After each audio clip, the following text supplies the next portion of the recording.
ఆయన సీనియర్ మంత్రి, కాంగ్రెస్ పార్టీలోనే కాకుండా అసెంబ్లీ వ్యవహారాల్లోనూ పరిపాలనలోనూ దిట్ట.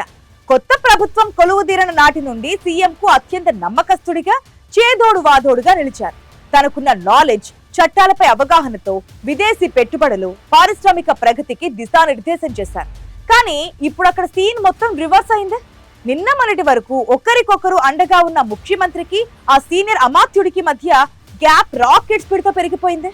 మంత్రికి సంబంధించిన కీలక శాఖల్లో సీఎంఓ ప్రభావం మితిమీరిపోవడం, మంత్రికే తెలియకుండా ఫైళ్లు జరిగిపోతుండడం వెనుక ఉన్న అసలు ప్లాన్ ఏంటి? ఇంతకీ ఆ మంత్రి ఎవరు? సీఎంతో అంతలా గ్యాప్ రావడానికి కారణాలేంటి? లెట్స్ వాచ్ దిస్ లోకుట్ స్టోరీ.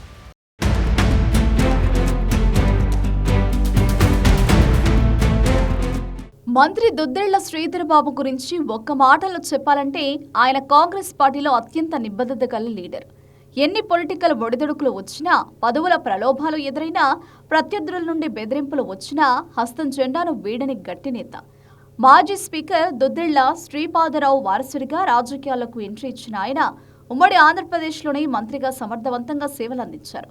ఉన్నత విద్యావంతుడు కావడంతో పాటు న్యాయ వ్యవస్థ, చట్టసభల నియమ నిబంధనలపై ఆయనకున్న పట్టు అనన్య సామాన్యం. రేవంత్ రెడ్డి సీఎం కాగానే శ్రీధర్ బాబుకున్న అంతర్జాతీయ ఇమేజ్ను గుర్తించి ఐటీ పరిశ్రమలు, అసెంబ్లీ వ్యవహారాల లాంటి అత్యంత కీలకమైన పోర్ట్ఫోలియోలను అప్పగించారు.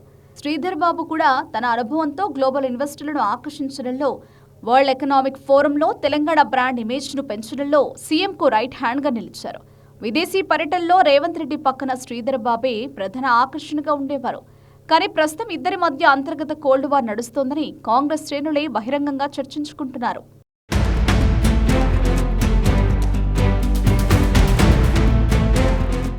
ఇద్దరి మధ్య మనస్పర్ధలు రావడానికి ప్రధాన కారణం రాష్ట్ర ప్రభుత్వం ప్రతిష్టాత్మకంగా తీసుకొచ్చిన young India skill university concept అని టాక్. నిజానికి స్కిల్ యూనివర్సిటీ ఇండియా మొత్తం శ్రీధర్ బాబు బ్రెయిన్ చైల్డ్.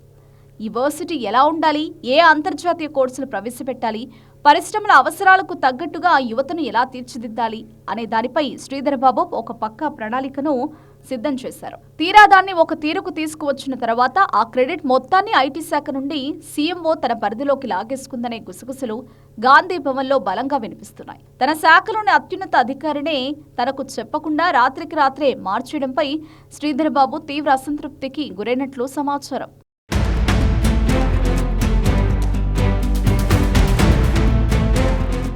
అయితే ఈ వివాదం ఇంతటితో ఆగలేదు. శాటిలైట్ విద్యా ఛానల్ అయిన టీశాట్ విషయంలో సీఎంఓ వ్యవహరించిన తీరు ఈ గ్యాప్ను మరింత పెంచింది. టీశాట్ సీఈఓగా వేణుగోపాల్ రెడ్డి నియామకాన్ని మొదట్లోనే శ్రీధర్ బాబు వ్యతిరేకించినప్పటికీ రేవంత్ రెడ్డి ఒత్తిడితో అప్పట్లో సరే అనాల్సి వచ్చింది. అయితే రెండోసారి కూడా ఆయనకే సీఈఓ పదవిని రెన్యూవల్ చేస్తూ సీఎంఓ నుండి నేరుగా ఫైల్ పంపడంతో శ్రీధర్ బాబు దాన్ని హోల్డ్లో పెట్టారట. దీనికి హర్ట్ అయిన సీఎం ఐటీ డిపార్ట్మెంట్కు అనుసంధానంగా ఉన్న టీశాట్ను శ్రీధర్ బాబుకు చెప్పా పెట్టకుండానే తన వద్ద ఉన్న విద్యాశాఖ పరిధిలోకి బదిలీ చేయించేశారట. అలాగే రాష్ట్ర డిజిటల్ మీడియా డైరెక్టర్ పోస్టుకు శ్రీరామ్ కర్రీ పేరును సీఎంఓ ప్రతిపాదించగా శ్రీధర్ బాబు గట్టిగా అడ్డు చెప్పారట. ఆయన తెలంగాణకు చెందిన వ్యక్తి కాకపోవడంతో పాటు గతంలో కాంగ్రెస్ పార్టీ విధానాలను వ్యతిరేకించారనే కారణాలతో శ్రీధర్ బాబు ఫైల్ను రిజెక్ట్ చేశారు. కానీ సీఎంఓ మాత్రం శ్రీధర్ బాబు నిర్ణయాన్ని పక్కన పెట్టి సదరు వ్యక్తికి మరో రూపంలో పదవి కట్టబెట్టడం ఐటీ శాఖ వర్గాల్లో పెద్ద చర్చకు దారితీసింది.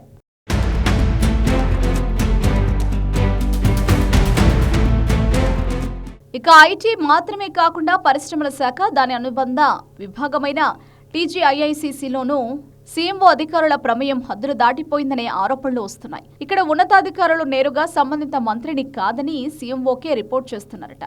సంబంధిత శాఖకు మంత్రిగా నేనున్నాను, మీ తీరు మార్చుకోకపోతే చర్యలు ఉంటాయని శ్రీధర్ బాబు అధికారులను పలుమార్లు హెచ్చరించినా క్షేత్రస్థాయిలో మార్పు రాలేదట. సీఎంఓ నుండి వచ్చిన లీకుల వల్లే అధికారులు ఇలా ప్రవర్తిస్తున్నారని మంత్రివర్గం మదనపడుతోంది. ఇవన్నీ ఒకెత్తైతే త్వరలో జరగబోయే మంత్రివర్గ పునర్వ్యవస్థీకరణలో శ్రీధర్ బాబుకు ఆర్థిక శాఖ అప్పగించాలని, ఐటీని సీఎంఓ పరిధిలోకి తీసుకోవాలని రేవంత్ రెడ్డి ఒత్తిడి తెస్తున్నారట. అయితే ఈ ప్రతిపాదనకు శ్రీధర్ బాబు ససేమిరా అంటున్నారట. నన్ను నా పద్ధతిలో పని చేయనీయకపోతే అవసరమైతే మంత్రి పదవి లేకుండానైనా ఉంటాను తప్ప ఈ రకమైన ఒత్తిళ్లకు లొంగే ప్రసక్తే లేదు అని ఆయన తన సన్నిహితుల వద్ద స్పష్టం చేసినట్లు హస్తం పార్టీలో పెద్ద ఎత్తున చర్చ సాగుతోంది.